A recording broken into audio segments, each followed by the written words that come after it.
बहुत दिनों पहले की बात है। कासगंज नामक गांव में सरजू नाम का एक लकड़हारा रहा करता था। सरजू बहुत ही मेहनती और बड़ा ही ईमानदार लकड़हारा था।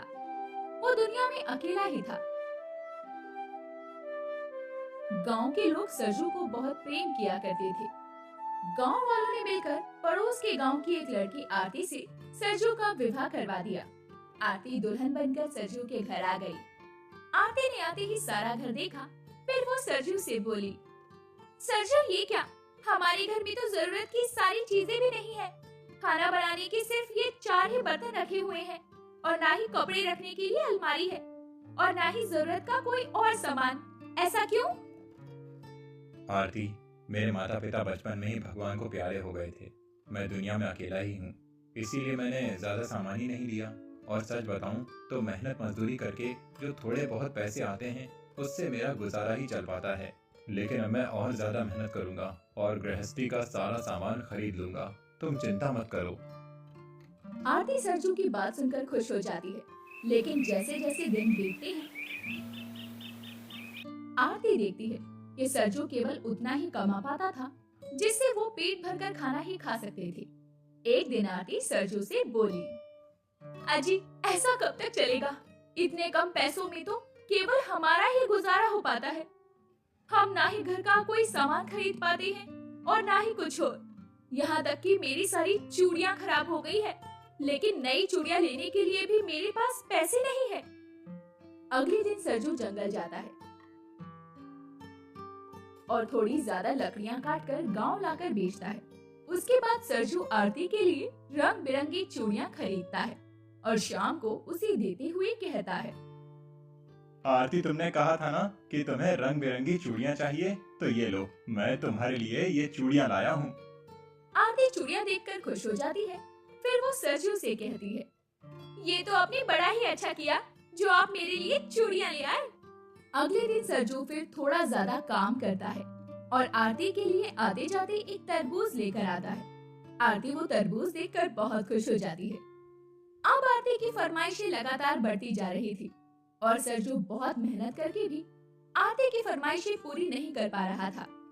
ऐसे ही समय बीत रहा था। एक दिन की बात है। सरजू जब शाम को घर आया तो आरती उससे बोली, अजी सुनते हो, मेरी शादी को कितने दिन हो गए, लेकिन आपने मुझे एक भी नई साड़ी नहीं दिलवाई। वो पड़ोस की शोभा है ना, उसका पति उसे हर महीने नई नई साड़ियाँ दिलवाता है। कल तो उसने उसे सोने की अंगूठी भी दिलवाई। मोहल्ले की जो विद्या है, उसके पति ने उसे गहनों से लाद रखा है। अभी पिछले ही महीने उसने चंदन का हार खरीदा है। और एक आप हो, आपसे तो मेरी छोटी मोटी ख्वाहिशें भी पूरी नहीं की जा रही। आरती, सभी लोगों की जिंदगी अलग होती है। हमें कम से कम में भी संतुष्ट रहना आना चाहिए। तुम्हें दूसरों को देखकर अपना दिल नहीं दुखाना चाहिए। अरे तुम तो बस ऐसे ही बातें बनाते हो। मुझे ये सारे बहाने नहीं चाहिए। मुझे भी बहुत सारे नए नए कपड़े और गहने चाहिए। सरजू अब चुप हो गया। उसने आरती की बात का कोई जवाब नहीं दिया। इसी तरह कुछ और दिन बीत गए। एक दिन आरती गुस्से में सरजू से बोली, अजी मैं समझ गई, तुमसे कुछ नहीं होगा। मुझे खुद ही अपने लिए कुछ करना होगा। मैंने सोच लिया है। हमारे गांव में जो नथु राम है, उसके कबाड़े में ढेर सारी औरतें काम करती हैं। कल से मैं भी वहां जाकर काम करूंगी और अपने लिए कुछ पैसे कमाऊंगी। अगले दिन आरती नथुराम के कबाड़े में काम करने लग गई। आरती सारा दिन मेहनत करती रही और मन ही मन सोचती रही, हे भगवान, जितना आसान मेरे समझा था काम करना, उतना आसान है नहीं।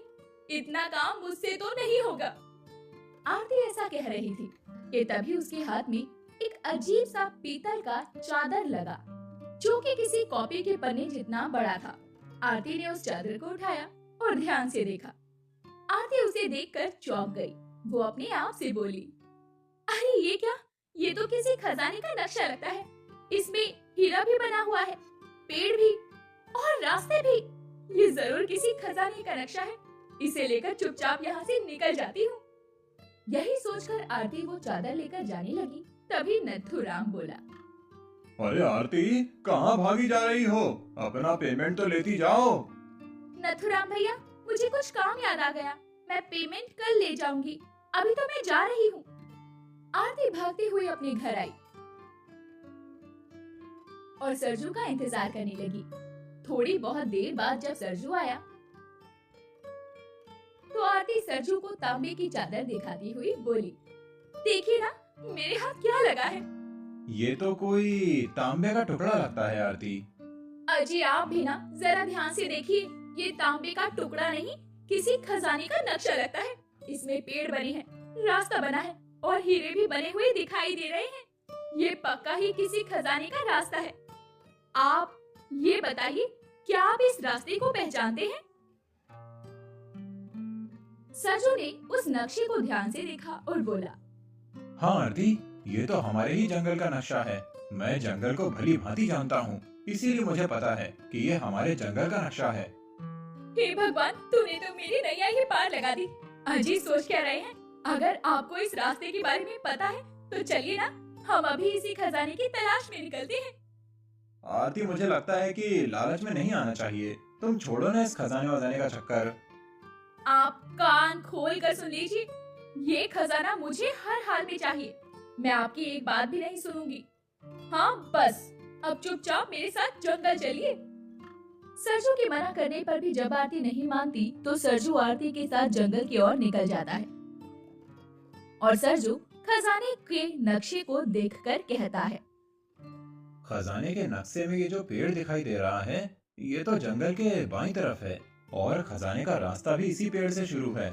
इस पेड़ को तो मैंने देखा है और हाँ, मैंने इस पेड़ के नीचे एक साधु बाबा को तपस्या करते हुए भी देखा है।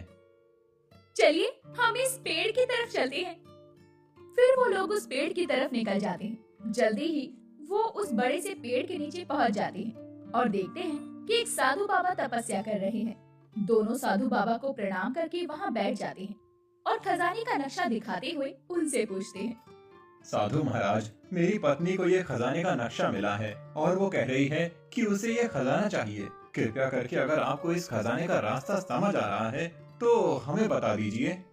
साधु महाराज ने खजाने के नक्शे को ध्यान से देखा और बोले, मैं इस खजाने के बारे में जानता हूँ, परंतु मेरी तो तुम्हें यही सलाह है कि इस खजाने के लालच में ना ही पड़ो तो अच्छा है, क्योंकि इस खजाने के लालच में ना जाने कितने लोगों की जान चली गई है। हाँ महाराज, आप सही कह रहे हैं। मुझे मेरी पत्नी की जान बहुत प्यारी है। मुझे इस खजाने के लालच में अपनी पत्नी की जान नहीं गंवाना है। चलो चलो, हम वापस चलते हैं। अजी आप जरा चुप रहिए, मुझे बात करने दीजिए। महाराज कृपया करके मुझे ये बताइए कि खजाना किस दिशा में स्थित है और उसे पाने के लिए क्या करना होगा। पुत्री, अगर तुम नहीं मान रही हो तो सुनो, इस जंगल के दक्षिण दिशा की ओर तुम्हें प्रस्थान करना होगा। लगभग 2 घंटे की दूरी पर तुम्हें एक बड़ा सा पेड़ मिलेगा। उस पेड़ पर तुम्हें एक चुड़ैल मिलेगी। आगे का रास्ता तुम्हें वो चुड़ैल खुद ही बता देगी, पर वो चुड़ैल दिखने में बहुत भयानक है। वो तुम्हें डराएगी, पर डरना मत। साधु महाराज की बातें सुनकर सरजू कहता है, अरे नहीं नहीं महाराज, हमें इन झंझटों में नहीं पड़ना। हम घर लौट जाएंगे। अरे सरजू, लेकिन तुम सुनो तो सही। नहीं नहीं आरती, मुझे कुछ नहीं सुनना। चलो हम घर चलते हैं। और इस तरह सरजू आरती की कोई बात नहीं सुनता और साधु महाराज से आशीर्वाद लेकर अपने घर लौट आता है और कहता है, आरती, मुझे बहुत भूख लगी है, बस तुम जल्दी से खाना बना दो। आरती ने खाना बनाया और उन लोगों ने साथ में खाना खाया। फिर वो सो गए। आरती को रात में नींद नहीं आ रही थी, बार बार उसे खजाने की याद आ रही थी। सुबह जल्दी ही आरती की नींद खुल गई और आरती ने सोचा, ये तो कुछ करेंगे नहीं, मुझे ही करना होगा कुछ। ऐसा करती हूँ, मैं खजाने की तलाश में निकल जाती हूँ। जब इन्हें पता चलेगा कि मैं खजाने की तलाश में निकल गई हूँ तो ये मेरे पीछे पीछे आएंगे ही। मुझे अभी खजाने की तलाश में निकल जाना चाहिए। और फिर आरती यही सोचकर खजाने की तलाश में निकल जाती है। आरती साधु के बताए रास्ते पर चल रही थी और अब तो अच्छा खासा सूरज भी चढ़ गया था। चलते चलते आखिर आरती उस बड़े से पेड़ के नीचे पहुंच गई, जिसके बारे में साधु ने बताया था। और वहां पर पहुंचकर आरती ने आवाज लगाई, कहाँ हो तुम चुड़ैल? कहाँ हो तुम? मेरे सामने आओ। आरती की आवाज सुनकर भयानक चुड़ैल सामने आई और जोर जोर से हंसते हुए आरती से बोली, कौन हो तुम और मुझसे क्यों मिलना चाहती हो? आरती उस भयानक चुड़ैल को देखकर डर गई, लेकिन फिर वो अपने आप पर काबू पाते हुए बोली, मेरा नाम आरती है और मैं खजाने की तलाश में आई हूँ। साधु महाराज ने बताया था खजाने के बारे में केवल तुम्हें ही पता है, तो कृपया करके मुझे उस खजाने का पता बता दो। लालची कहेंगी, तू खजाने के लालच में आई है। क्यों? अपनी जान को खतरे में डाल रही है बेकार में। लौट जा यहाँ से। ना जाने कितने लोग उस खजाने के लालच में गए और कभी पलट कर नहीं आए। नहीं, मुझे वो खजाना हर हाल में चाहिए। मैंने सोच लिया है, मैं किसी भी खतरे से नहीं डरती। बस तुम मुझे उस खजाने का पता बता दो। ठीक है, अगर तू जानना चाहती है तो सुन। उस पेड़ के उत्तर दिशा की ओर तुझे चलते जाना है। करीब 3 घंटे का रास्ता है। उसके बाद तुझे 3 दरवाजे दिखाई देंगे। फिर वहाँ उड़ती हुई एक चिड़िया आएगी और तुझसे सवाल करेगी। अगर तूने उस सवाल का सही जवाब दे दिया तो तू सही दरवाजे के अंदर जाएगी और तुझे खजाना मिल जाएगा। लेकिन अगर तूने सही जवाब नहीं दिया तो तू गलत दरवाजे के अंदर जाएगी और वहाँ फंस जाएगी। कभी भी बाहर नहीं आ सकेगी। ठीक है, तुम्हारा बहुत बहुत शुक्रिया। ऐसा कहकर आरती आगे चल पड़ी। आरती को खजाने का इतना लालच था कि उसे कुछ भी समझ नहीं आ रहा था। बस उसे हर हाल में खजाना चाहिए था। जहाँ एक तरफ आरती खजाने के लालच में आगे बढ़ती जा रही थी, वहीं दूसरी तरफ जब सरजू की नींद खुली तो उसने देखा कि आरती वहाँ नहीं है। सरजू ने पूरे घर में आरती को ढूंढ लिया, लेकिन आरती कहीं नहीं मिली। तब सरजू बहुत घबरा गया। हे भगवान, ये आरती कहाँ चली गई? मुझे तो कहीं नजर नहीं आ रही। कहीं ऐसा तो नहीं कि वो खजाने के लालच में अकेले ही निकल गई? कौन बताएगा मुझे? हाँ, मैं साधु महाराज के पास जाता हूँ, वही बता सकते हैं मुझे। सरजू साधु महाराज के पास जाने के लिए निकल पड़ा। दूसरी तरफ आरती चलते चलते उन 3 दरवाजों तक पहुँच गई, जिसके बारे में चुड़ैल ने आरती को बताया था। आरती अब देखती है कि सामने 3 दरवाजे लगे हुए हैं और तीनों दरवाजे बंद हैं। तब आरती अपने आप से बोली, अरे ये तीनों दरवाजे तो बंद है। चुड़ैल के बताए अनुसार यहाँ कोई चिड़िया होनी चाहिए, मगर मुझे तो यहाँ कोई चिड़िया नजर नहीं आ रही। अब मैं इस दरवाजे के अंदर कैसे जा सकूंगी? आरती ऐसा कह रही थी कि तभी उसके पीछे से एक नन्ही चिड़िया की आवाज आई। कौन हो तुम और यहाँ क्यों आई हो? आरती ने पलटकर देखा तो उसके पीछे एक नन्ही चिड़िया खड़ी थी और आरती बोली, मेरा नाम आरती है और मैं खजाने की तलाश में यहाँ आई हूँ।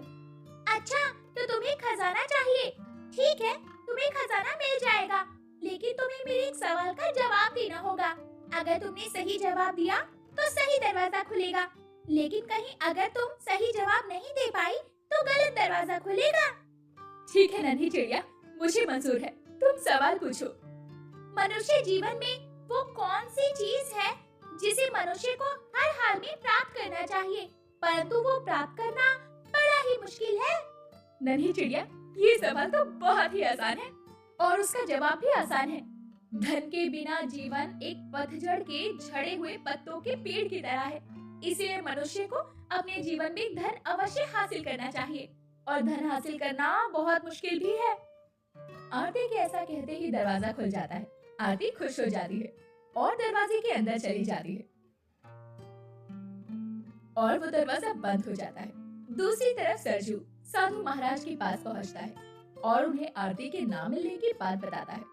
इस पर साधु महाराज अपनी आंखें बंद करते हैं और थोड़ी देर बाद अपनी आंखें खोलकर सरजू को बताते हैं। पुत्र, जिसका डर था वही हुआ है। क्या हुआ है साधु महाराज? मुझे साफ साफ बताइए, आखिर मेरी पत्नी कहाँ है?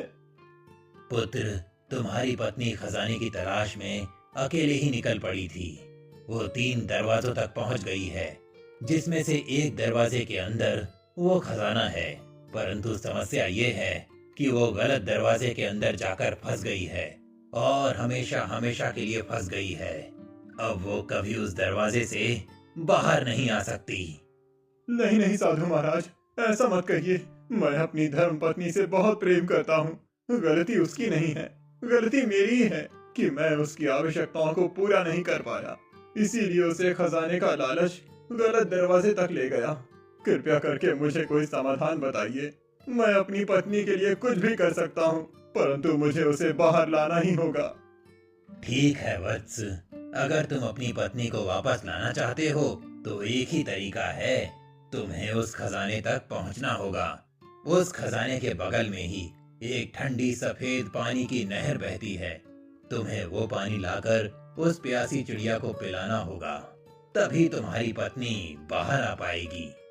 कौन सी चिड़िया साधु महाराज? ये सब तुम्हें अपने आप ही पता चल जाएगा। तुम्हें उसी रास्ते पर जाना होगा और उस चुड़ैल से मिलना होगा जिससे तुम्हारी पत्नी मिली थी। वही चुड़ैल तुम्हें खजाने का रास्ता और आगे क्या करना है सब कुछ बताएगी। शाम ढलने से पहले तुम्हें उस खजाने के दरवाजे से अंदर जाना होगा। एक बार अंधेरा हो गया तो वो दरवाजा गायब हो जाएगा और तुम्हारी पत्नी कभी बाहर नहीं आ पाएगी। ठीक है महाराज, मैं निकलता हूँ। मुझे आशीर्वाद दीजिए। विजयी भव पुत्र। सरजू भी अब उसी रास्ते पर चलते हुए बड़े से पेड़ के नीचे पहुंच गया, जिसके बारे में साधु बाबा ने उसे बताया था। सरजू ने भी चुड़ैल को आवाज दी। चुड़ैल, कहाँ हो तुम? कहाँ हो तुम? तुम मेरे सामने आओ, मुझे खजाने का रास्ता बताओ। सरजू की आवाज सुनकर चुड़ैल हंसती हुई सामने आ गई। कौन हो तुम और मुझे क्यों बुला रहे हो? मुझे खजाने का रास्ता बताओ, मुझे खजाने तक पहुंचना है। अच्छा, तो तू भी लालच में यहाँ आया है। लौट जा यहाँ से। खजाने का लालच बहुत ही खतरनाक है। नहीं नहीं, मुझे कोई लालच नहीं है। मुझे खजाना नहीं चाहिए। मेरी पत्नी खजाने के लिए गई थी और वो गलत दरवाजे में फंस गई है। अब मुझे खजाने के बाजू में बह रही नहर से सफेद पानी लाना है और अपनी पत्नी को छुड़ाना है। इसीलिए मुझे खजाने का रास्ता बताओ। चुड़ैल सरजू की बात सुनकर सब कुछ समझ जाती है और वो कहती है, बहुत समय बाद एक निस्वार्थ मनुष्य खजाने की तलाश में आया है, जिसे खजाने का लालच नहीं बल्कि वो अपनी पत्नी को छुड़वाने के लिए आया है। ठीक है, जा यहाँ से दक्षिण दिशा की ओर 3 घंटे का रास्ता है। उसके बाद वहाँ तुझे 3 दरवाजे मिलेंगे और एक नन्ही चिड़िया तुमसे सवाल करेगी। तुम्हें उस सवाल का सही जवाब देना होगा, तभी तुम सही दरवाजे के अंदर जा पाओगे। दरवाजे के अंदर जाते ही तुम्हें खजाना और सफेद पानी दोनों मिल जाएंगे, लेकिन तुम्हारे पास समय कम है। ये काम तुम्हें सूरज डूबने से पहले करना होगा। लेकिन 3 घंटे में मैं इस सफर को कैसे तय कर पाऊंगा? चुड़ैल को सरजू पर दया आ जाती है और वो कहती है, तुम चिंता मत करो सरजू, मैं 1 मिनट के अंदर ही तुम्हें वहाँ पहुँचा दूंगी। आओ, मेरा हाथ पकड़ो और अपनी आंखें बंद कर लो। सरजू ने ऐसा ही किया। उसने चुड़ैल का हाथ पकड़ा और अपनी आंखें बंद कर ली।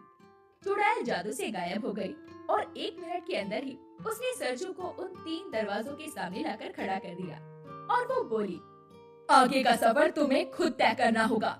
सरजू, अब मैं जा रही हूँ। भगवान ने चाहा तो तुम खजाना और खजाने के साथ सफेद पानी दोनों लाने में सफल होगे। आपका बहुत बहुत धन्यवाद चुड़ैल जी। चुड़ैल वहाँ से गायब हो। तभी एक नन्ही चिड़िया सरजू के सामने आई और बोली, कौन हो तुम और यहाँ क्यों आए हो?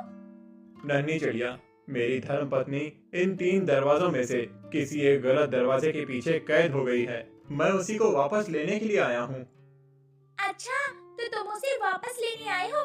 ठीक है, अगर तुम सही दरवाजे से अंदर गए तो तुम्हें खजाना और खजाने के बाजू में बहती हुई एक सफेद पानी की झील मिलेगी।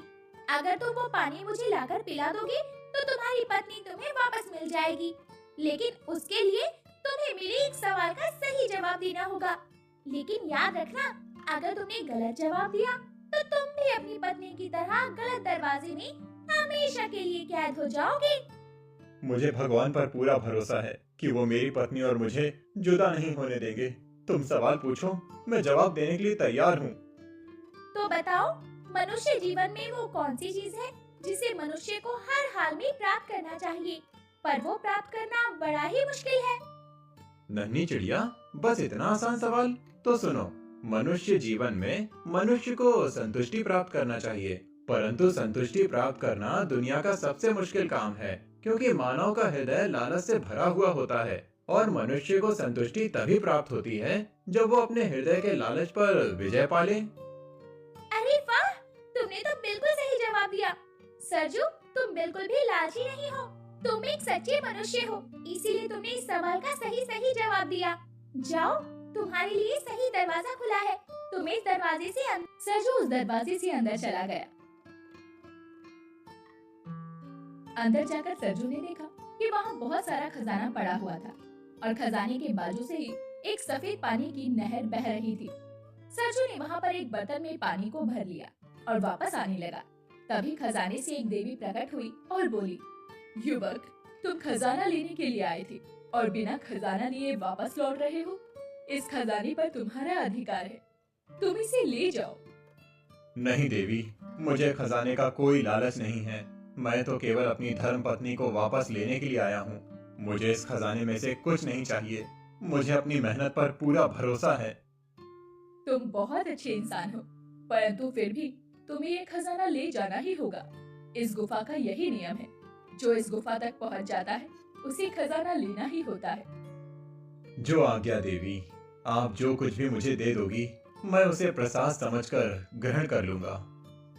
फिर देवी ने उसे 2 बड़े बड़े झोलों में खजाना भरकर दे दिया। सरजू वो सफेद पानी और खजाना लेकर गुफा से बाहर निकल गया। जहाँ चिड़िया सरजू का इंतजार कर रही थी। चिड़िया ने जैसे ही वो पानी देखा वो खुश हो गई और बोली, मैं सालों से इस पानी का इंतजार कर रही थी कि कोई मनुष्य ये पानी लाए और मैं इसे पीकर अपनी असली सूरत में आऊं।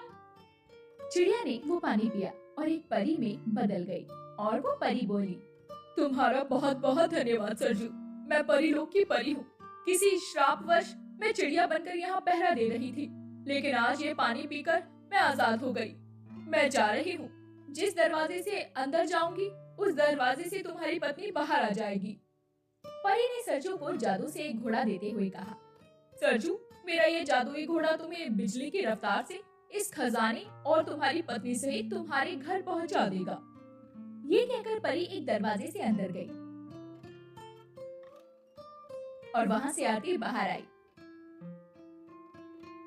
आरती सरजू को देखकर दौड़कर सरजू से गले लग गई और रोते हुए कहने लगी, आपने सही कहा था, लालच बुरी बला होती है। मुझे कुछ नहीं चाहिए, घर चलिए। फिर सरजू ने अपनी पत्नी आरती को सारी बातें बताई और उसे लेकर खुशी खुशी घर लौट आया।